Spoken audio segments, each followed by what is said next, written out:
Howdy there gamers, welcome back. Now for some of you eagle-eyed viewers might know that my last video, which was probably like 3 or 4 months ago, I said that I was unemployed. I know, hard time. However, now I have some big news. I'm no longer unemployed. It turns out I actually wasn't unemployable. It just takes a full military operation to try and get a job nowadays. Like, I'm not gonna lie, brothers, it was a struggle. There was a point where I even got rejected by Ronald himself. McDonald's wouldn't even take me. At that point, I thought, well, nobody would even want me as a slave. I remember also applying to KFC and then hearing absolutely nothing from them. Like, I got aired by the Colonel. I didn't even get one of those rejection letters that I saw. This rejection letter, by the way, is absolutely insane. Look at this. Thank you for your application to Team KFC. We're clucking delighted you're keen to join our flock. However, at this moment in time, your skills aren't the secret recipe the Colonel is looking for. Our first question is, who the fuck at KFC actually thought this was a good idea? I bet they had fucking board meetings and they were all agreeing like, yeah, this is the best way to turn down new employers. But we'd love to hear from you again when you have some more experience under your wing. So please give us a cluck if you would like to apply in the future.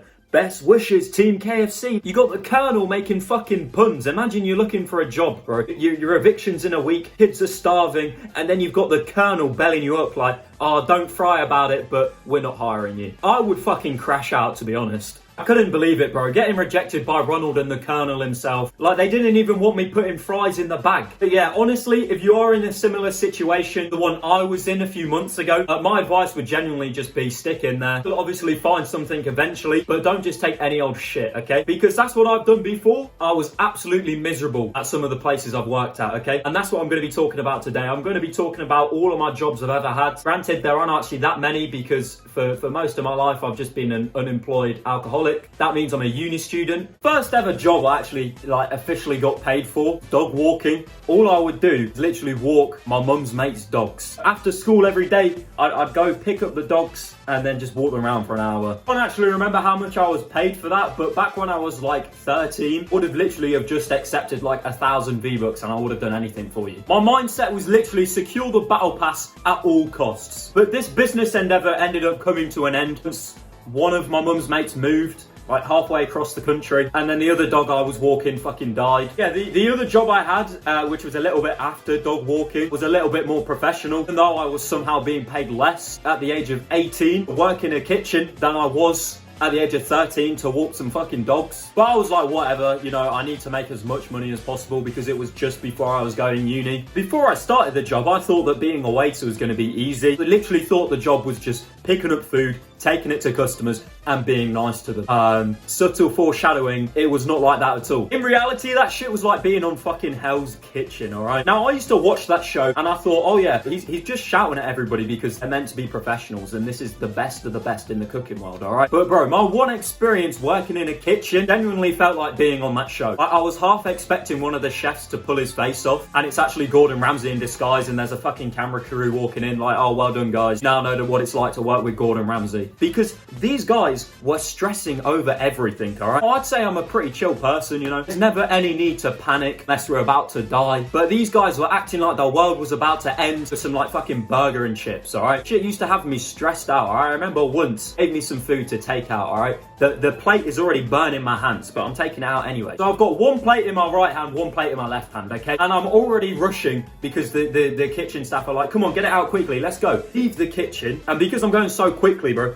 the food just starts to slide off one of the plates. It goes all over the floor. I'm standing there like, fuck. I'm not gonna go back in there and tell him to fucking cook all this again. So I just stand there, picking it all back up off the floor, and I just put it all back on the plate and pretend like nothing happened. And when I served it to the customer, it felt so bad. However, I wasn't risking getting beaten up over some chicken nuggets, alright? You might call me a bitch, but this guy who ran the kitchen was such a wild card, I genuinely had no idea what he was gonna do. There was one day where I went in, bear this in mind, I wasn't even meant to be in, because they didn't put the rota in the main chat. I genuinely had to just guess when I was in. So I went in on Thursday thinking I was in, alright? I've got 5 minutes until my shift actually starts, a shift that I didn't even have in the first place. So I just sit down, I say hi to everyone, the guy walks past, he's like, listen, mate, alright, I'm not paying you to just sit around and do fuck all. I'm thinking, well, I just got here. There's 5 minutes until my shift actually starts. But I'm like, whatever, you know, I'll just go like wash a plate or something. So I go to the back of the kitchen, wash a plate so it looks like I'm doing something. And then as I'm walking back through the kitchen, he comes up to me, he's in my face, he's like, listen, Will, I'm not paying you to do fuck all, okay? I'm like,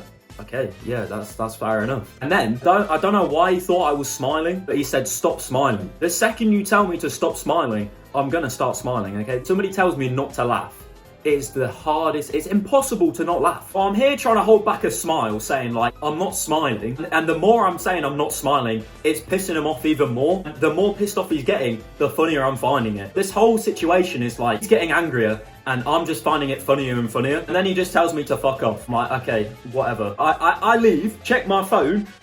Bro, my shift hadn't even started. Took me 5 minutes to get fired. The space of 5 minutes before my shift had even started, bro. It was crazy. I only worked there for 2 months, and I have so many stories about the place. Everybody who's worked in hospitality knows, like 1 in 50 customers will always give you shit for no reason, all right? Remember this one guy came in with his kids, all right? You know, started ordering food, whatever, all right? Food finally comes out, okay? Bear in mind, he's got like 3 kids. He ordered them all like kids' meals, whatever. And I only have 2 hands. I can only carry 2 meals at once. I know some waiters get it like stacked on their arm or whatever. Yeah, I can't do that shit. I was only there for 2 months. I'm not gonna be like fucking Linguini at the end of Ratatouille with it, alright? I'm just a normal guy just trying to make money for uni, alright? I come out with like two meals for his kids, and he goes, there should be 3 of those. There are.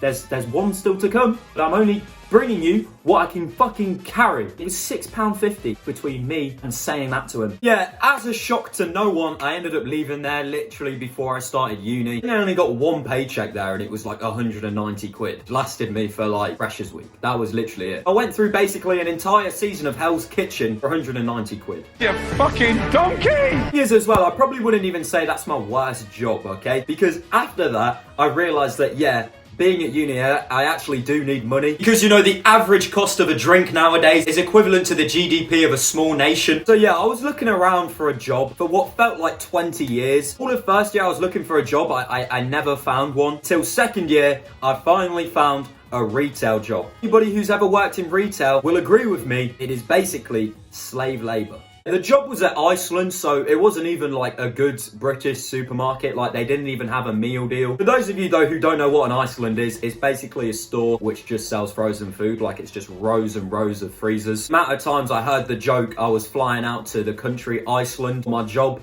what a belter that was. I only worked 2 days a week because my contract was like 7.5 hours. The shifts I had were the most bullshit shifts, bro. It was like 4 hours on a Saturday, 9 till 1 or something, and then 3.5 hours on a Sunday, 9 till 12:30. Those bullshit times you could give me, because now I've got no weekend. I can't go out on the weekend. If I did, I'd have to go into work hungover. I did quite a lot, to be honest. But honestly, I was so miserable here because every shift felt like I was doing time in prison. I had to be on the till, and on the till, there was a clock, okay? I just had to sit there for 4 hours straight, scanning people's shit, staring at the clock, and it felt like fucking eternity, alright? I have a job right now, which is 9 till 5:30, okay? Shortest 3.5 hour shift at Iceland honestly felt longer than my 9 to 5:30 that I have right now. You know how insane that is? Anyway, I eventually ended up leaving. No one's surprised, because basically the manager would never let me have time off, okay? I was ill, like, all the time, and then she started saying to me, like, well, come on, we're gonna need, like, fucking hospital documents, okay? And then I tried conceiving this plan that I would show up at A&E and make up some bullshit so I'd get some like hospital documents to make it look legit, but I was like, I really can't be asked to do that. I just hate this job anyway. I woke up one morning hungover. It was like 7 in the morning. I had to be there at 9. I was like, fuck this shit. I just sent her a message saying,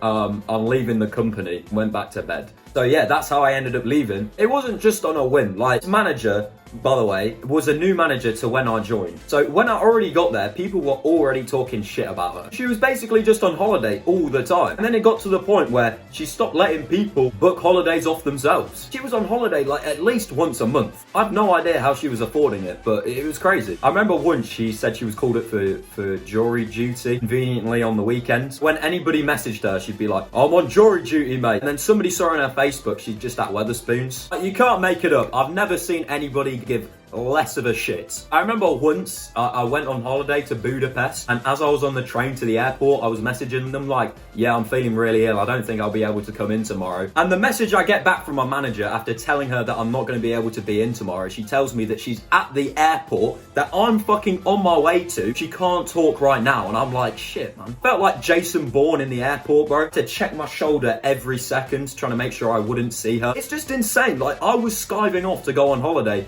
and she was on holiday. The whole holiday was getting calls saying like, oh, we're short-staffed because the manager's not in. I'm like, stop going on holiday, bloody hell. And I remember another time I was going on holiday, all right, with my family, okay? And a few weeks before, you know, I tell my manager, I'm like, I'm trying to book this off work because I'm on holiday. They've just changed their like systems as well. So to book off holiday is different. So I'm asking her on WhatsApp, is this holiday booked off? Just thumbs up the message. I'm like, cool.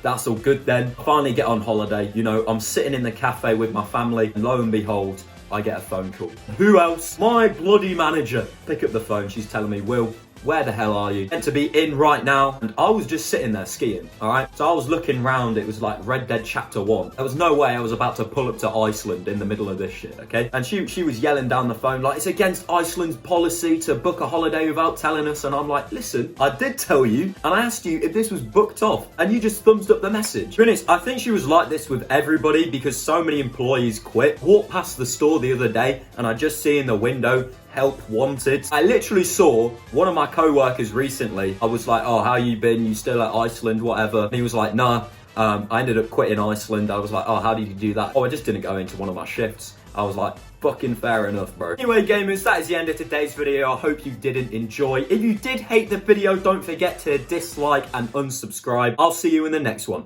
Farewell. Attention Walmart, this is Gail Lewis, 10-year associate, Morris, Illinois, 844. Signing out. Good night.